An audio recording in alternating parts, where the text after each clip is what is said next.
On va continuer alors notre exercice à la question C. On a vu dans la vidéo précédente, bien sûr, la question A et B. Dans la question C, on nous demande de déterminer la fonction affine dont le graphe passe par l'origine. C'est quoi l'origine? C'est le point 0, 0. Ça veut dire le milieu du repère. Et le point I, c'est ce qu'on a déterminé dans la question B. 95 sur 82 pour l'abscisse et 12 sur 41 pour l'ordonnée. Et bien sûr, maintenant, on a deux points. On sait ce qu'il faut faire pour déterminer la fonction recherchée. Ici, on pourra donner un nom à notre fonction. On peut l'appeler h. Donc, on va chercher son alpha. Donc, on va faire 12 sur 41 moins 0 sur 95 sur 82 moins 0. Ça fait 24 sur 95. Voilà, comme ça, on a notre alpha. Maintenant, on va aller chercher le bêta. Bien sûr, notre fonction h de x étant une fonction affine, elle s'écrit sous la forme alpha x plus bêta.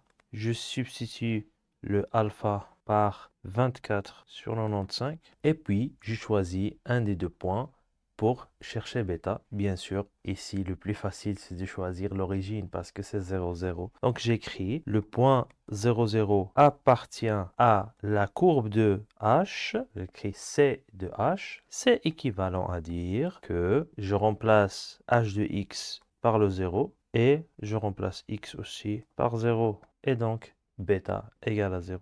Bien sûr, ici, si tu arrives à réfléchir sans même faire l'équation comme d'habitude, puisque la fonction elle passe par l'origine, donc je peux déjà imaginer qu'elle coupe l'axe des ordonnées en 0. Donc l'ordonnée à l'origine c'est 0, donc je peux écrire directement bêta égale 0. Il n'y a pas besoin de faire ces calculs. Mais si tu ne t'es pas rendu compte, ben, tu fais automatiquement comme d'habitude.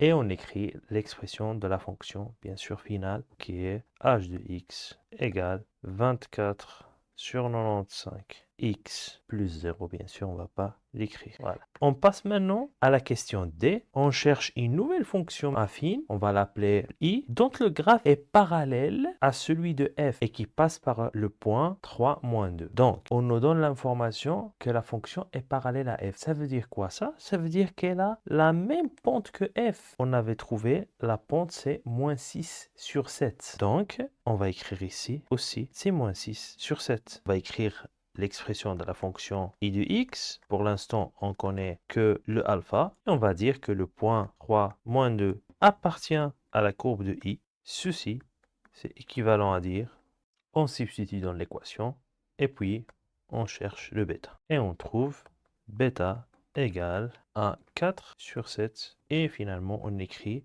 l'expression finale de I de x.